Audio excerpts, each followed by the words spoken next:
I'm Gideon Graff, a raw vegan chef and health educator. Surveys conclude that most of us do not make lifestyle changes because it is very hard to do and costs too much money. Diet experts and nutrition researchers are confusing us with conflicting information about ingredients and lifestyle. One day we read that the center ingredient is very good for us, only to read the next day that it will make us sick. So, what is our reaction to all of that? We ignore it all as nonsense and just continue to do what we have always been doing, eat comfort food. But if we listen carefully, there is one consistent message which almost everyone agrees with. Eat more fruits and vegetables. There is no one who will not agree with it. You know it, your doctor knows it, and all the medical and health experts universally accept it. In this, the Joy of Eating Healthy show, we are not trying to convert you into any particular diet or lifestyle. We are not here to change you into a follower of any of the popular current diet fads. We do not intend to slap a label on you. We like to show you how many ways that you can enjoy and have fun with foods that make you healthy. Eating healthy food does not mean you can't have fun. Eating healthy foods doesn't take more time and doesn't cost more money. Eating more healthy foods will help you stop eating the bad food. And now I would like to introduce Ashley Ackley, my assistant. Hi, I'm Ashley Ackley, a certified yoga instructor and beauty and health expert. My mother, Jackie Graff, RN, was a pioneer in creating a healthy plant-based cuisine. And in this program, we'll be sharing with you her amazingly tasty and healthy recipes. We have all witnessed a disconnect between health experts who keep telling us what not to eat to keep our health, and chefs who by nature try to make food that is very tasty, many times using ingredients that we all agree are not good for us. My mother was a rare combination of a health professional who believed that food could be both healing and beneficial, as well as tasty, satisfying, fun, inexpensive, and easy to make. For the first show, we chose to show you some Greek Mediterranean cuisine. Vegetables and healthy fats are in the center of this ethnic food, and we're going to start right now. All right. For our first dish, we chose to make an apple square dessert. And the reason why we start with dessert is because when you're eating fruit are digested the fastest. If you have a meal with a fruit dessert, you're going to start with it. So it's not going to overload your digestion and make you uncomfortable.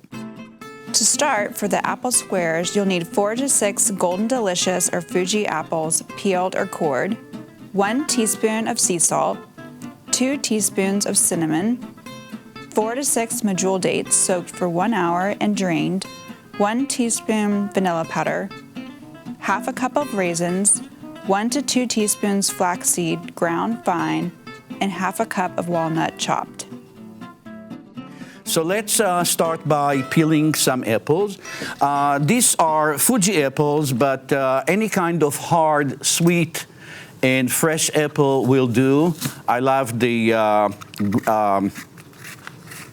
what do you call them? The Golden Delicious are best, but also every sweet fruit will do. So here we peel an apple, and Ashley is slicing it into segments.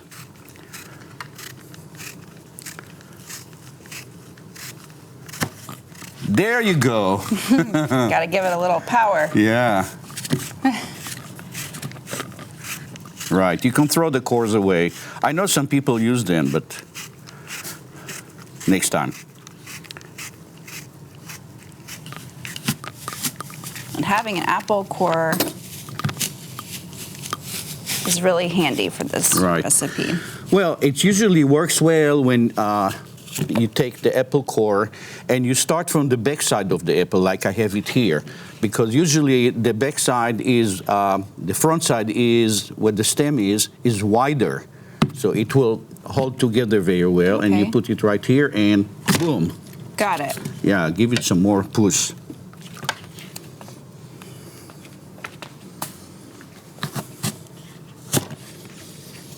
You have to clean up this part here.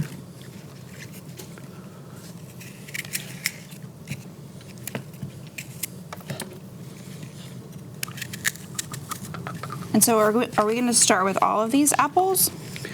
No, we're going to start by chopping them up first. Okay. So let's put them here in the bowl.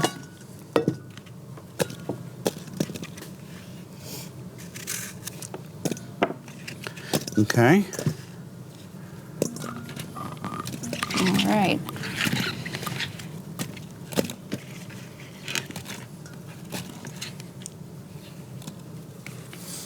Okay, so now we're going to take half of the apples in here and put them into the food processor. That's about half. You can do it by watching it. You don't have to measure. A little more. Okay. Okay, fine. And now what we want to do is add the date to. These are medjool dates, and that's basically the only form of sugar we're using in our kitchen because this is raw. It's naturally dehydrated by the sun, so this is truly a raw sugar that's actually good for you. Okay. All right. Yeah. We also add some cinnamon. The reason why you add cinnamon because you know apple are going to go brown eventually. So putting the cinnamon on there, color them brown right away, so you're never going to really notice that they went brown. Yeah. A little sea salt. Okay. And this is some vanilla powder. I mean, we make this vanilla powder ourselves, and in one of the next shows, we're going to show you how we make it. Add it in there, and put the top on, and then process it until it becomes like the consistency of applesauce or baby food. There you go.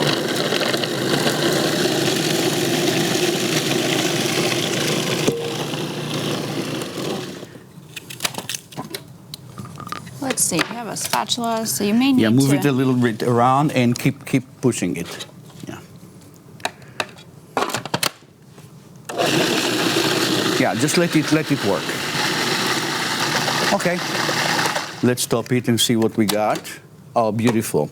Let's transfer it into this bowl. All right. Now, the problem with making fruit pies that are not baked or not cooked is that we have a large amount of moisture in here. You see, the applesauce have a lot of moisture in it, and when you put it in a pan and you want to cut pieces out of it, it's not going to work. So one of the things is how to eliminate some of the moisture, and we have a way of doing it very elegantly.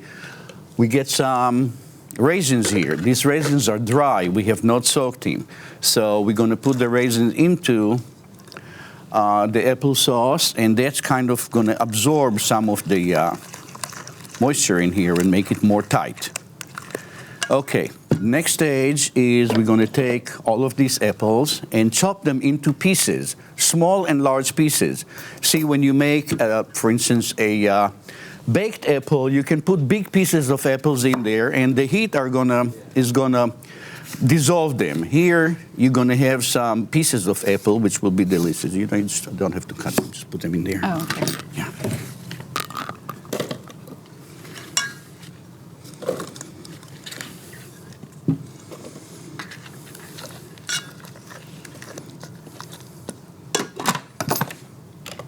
Now, pulse, really quick ones. Okay, let me see. Because we want different kinds of sizes of pieces. All right. Okay, that's about good. As you see, some of them are chopped really small. So small pieces. Some are big pieces. ones, and that's exactly what we needed. All right. So we're gonna put it in here.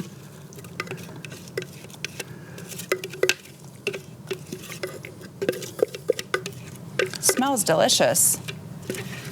Already. It does, yeah. Okay, so chop some of these walnuts now as I mix this together.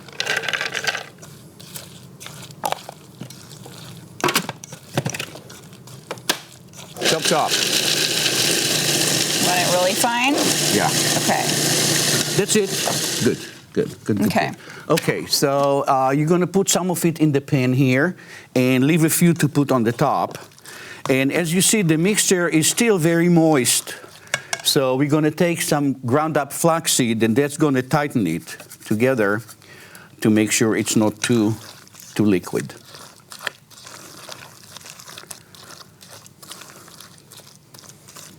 Okay.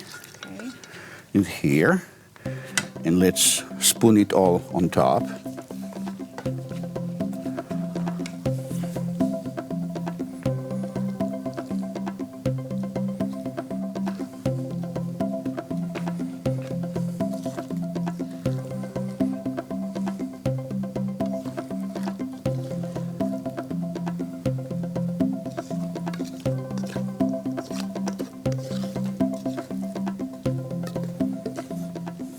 Beautiful.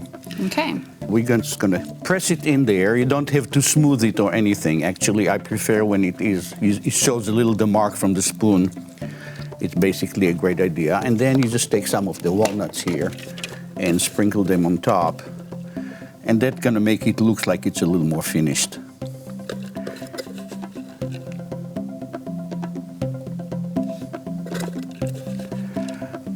Very simple. Yeah, it's very simple, but surprisingly delicious. So how we're going to serve it is basically you can take like a pie server and cut it into square.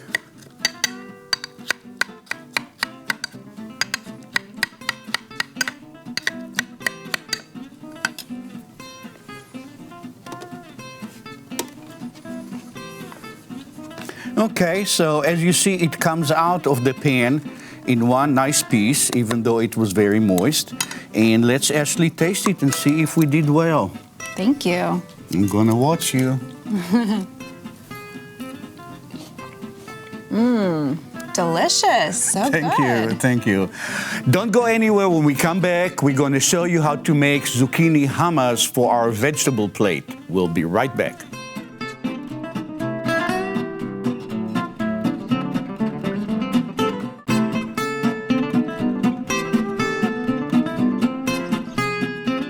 Hello and welcome back. Next, we're going to make zucchini hummus. There are all kinds of hummuses that you can make in the Middle East. They're all good. We choose the zucchini because it's going to be lower in fat, higher in flavor, and we also get good moisture, that all the water in the zucchini that we're going to use in the hummus.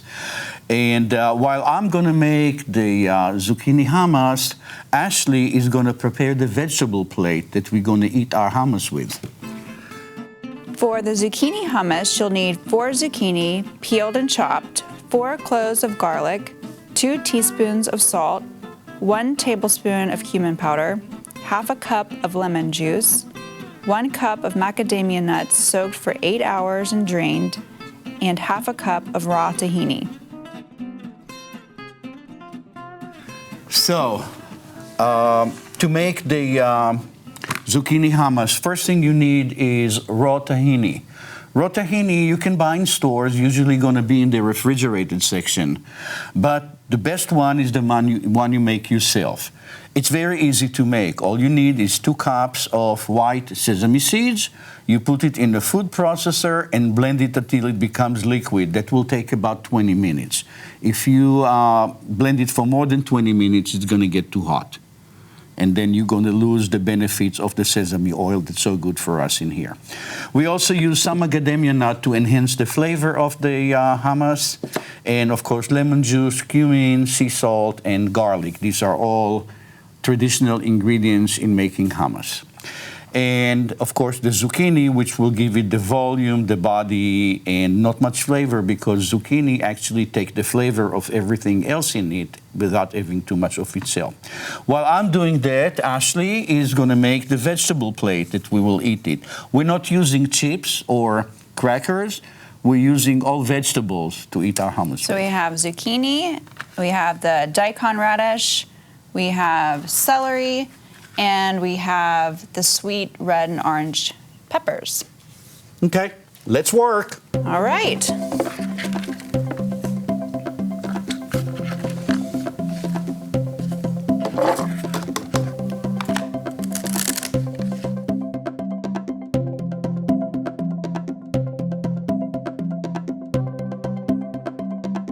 So why do you soak your macadamia nuts? Yeah, we soak the macadamia nuts so we can process them. If they are too dry, we can't do it. Okay, I'm not going to use all of this tahini because it only uses 1 cup. Now, Gideon, this is a neat tool. What is this called? It's a crinkle cut, and they're way too wide. Yeah, make them thinner. Nobody want to eat that much zucchini in one bite. Okay, we got the macadamia nut, we got the tahini. We're going to put the cumin and some sea salt. I'm not going to put all the sea salt in here. One thing you have to watch when you're making food that's all natural, when you are making it, pay attention. You may not want so much garlic as we have here. We have like 3 small garlic cloves. That's good enough, but for people who don't like too much garlic, you can cut down on it. And then, of course, we got our zucchini. Just cut it into smaller pieces and put it in here.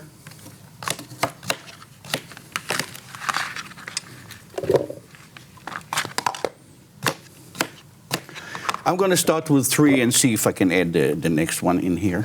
Let's blend it. That's going to make a lot of noise. Are you ready? Ready. Right.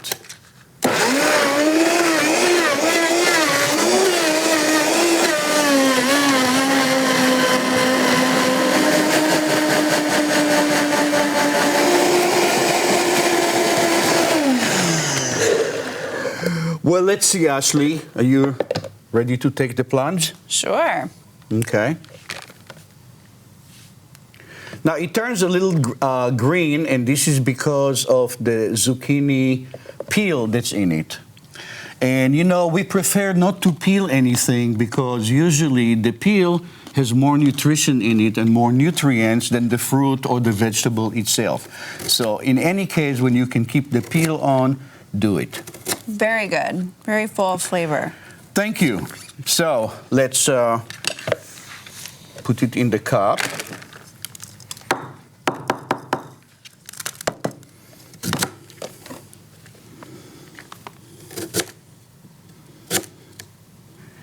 All right.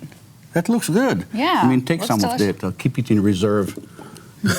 You overloaded. And you could put a pepper in the center for decoration. Or zucchini or anything else. Okay, why don't you taste some of these, Ashley? Sure. Go ahead and try it.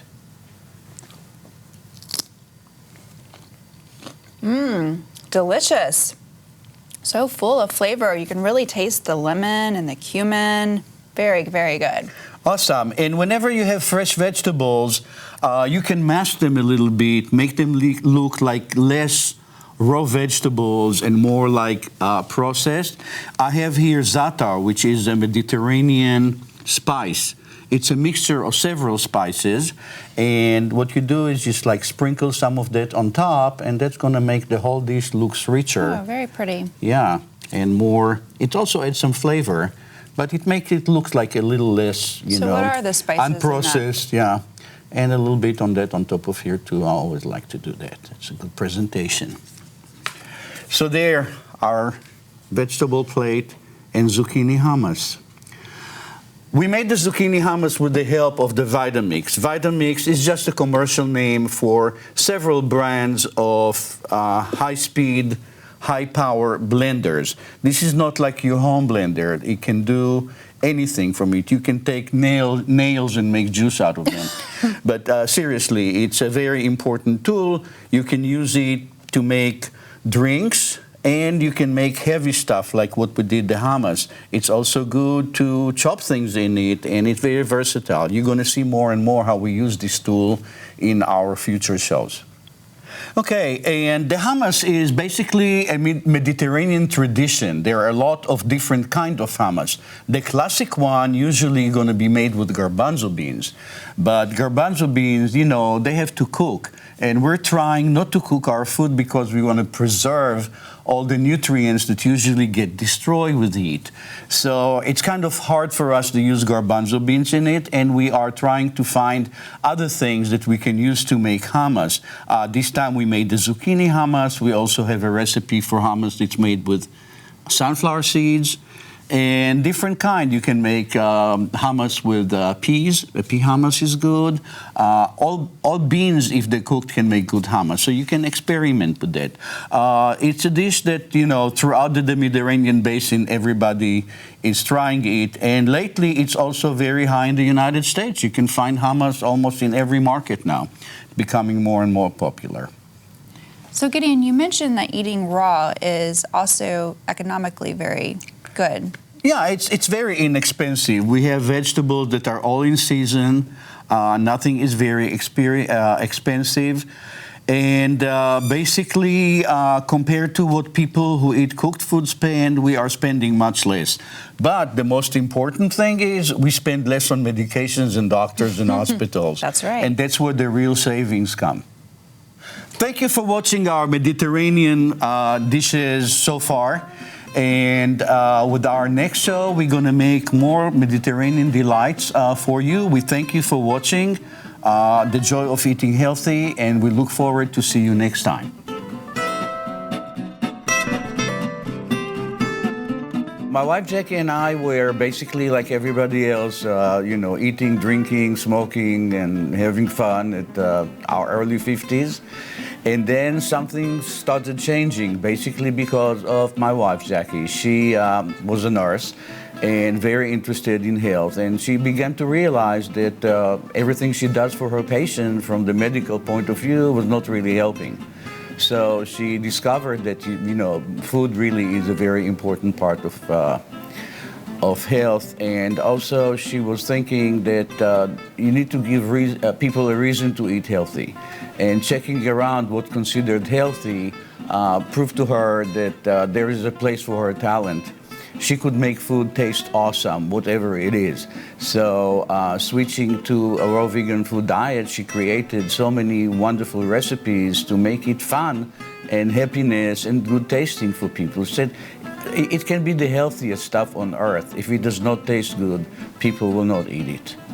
So, with that thing in mind, she started creating recipes, and she left us with about 600 different recipes for almost everything. I think Mediterranean food is becoming more and more international now, and the concept of serving a plate with all kind of first courses is going to be like dips and vegetables and pickles, and all of that is becoming very popular. So for vegans and people on raw food, or for everybody, if you want to get less fat, less animal products in there. The zucchini tahini is wonderful. It tastes great and basically pretty low calorie and beneficial. I love those apple nut squares because, first of all, you can make it any time of the year. Apples are always available. Nuts are always available. It doesn't even take a lot of tools other than a food processor. And it's always received like, wow, I can't believe this is like, an uncooked raw dessert. It's blow people's mind. That's exactly why we are having this program, because we want to show you how much fun and happiness comes to you with eating like that. And there's always alternative to anything. You shouldn't really be missing any opportunity to eat well and celebrate life and holidays and events and friends, and still not ruining your health in the process. Eating a low-fat, raw vegan diet is basically the most anti-inflammatory diet that you can have. What helps you to prevent inflammation, or the reason why people get inflammation, there are many reasons, but primarily the main culprit will be sugar and bad fats. And in the raw vegan diet, you eliminate both of these from your diet, so you are actually not going to have any inflammation. If you have seen on what we show in the program, the actual processing and preparing the food is minutes. There is no, take the apple squares that we made. We made it and we ate it. If you're gonna make a baked dessert, it needs to go, after you make it, needs to go in the oven, come out in 30 minutes. You have to wait another 20 minutes for it to cool enough for you to eat it. So tell me how much work is making it and eating it.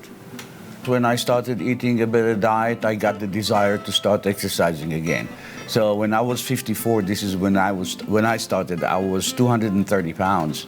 Yeah, that was big for me. And I also, was not able to do a lot of things. I had arthritis in several parts of my body. I had high blood pressure and high cholesterol. And of course, at 54, I thought, that's how you're supposed to be. My doctor told me that's consistent with your age. But, just switching the diet gave me the desire to work on everything else. And I didn't stop eating healthy and exercising since then. And I'm still around. This is really the reason why I would recommend people to make this change. It's way, way beyond just the material good that will produce your body. Because our body, mind, spirit, and physics is all one. And one affects the other. The Jewish sages are saying that a healthy soul lives in a healthy body. So I think the person who taught me first about raw vegan diet told me beyond just, getting you health and everything, think about it this way. 70% of all the nutrients, all the energy that you're consuming, it goes through your brain. Your brain is the bigger consumer of nutrients and energy and everything else. So when your diet is toxic, 70% of this toxic stuff remains in your brain. This is why we have so many people with behavior issues, I would call it that. And I was thinking about that, I tried almost everything, but I never tried living with a clean brain. Let me try that for a while. And I tell you what, after 3 days, I was hooked. I'm just grateful to AIB and the Atlanta community for getting behind and supporting such a revolutionary cooking show.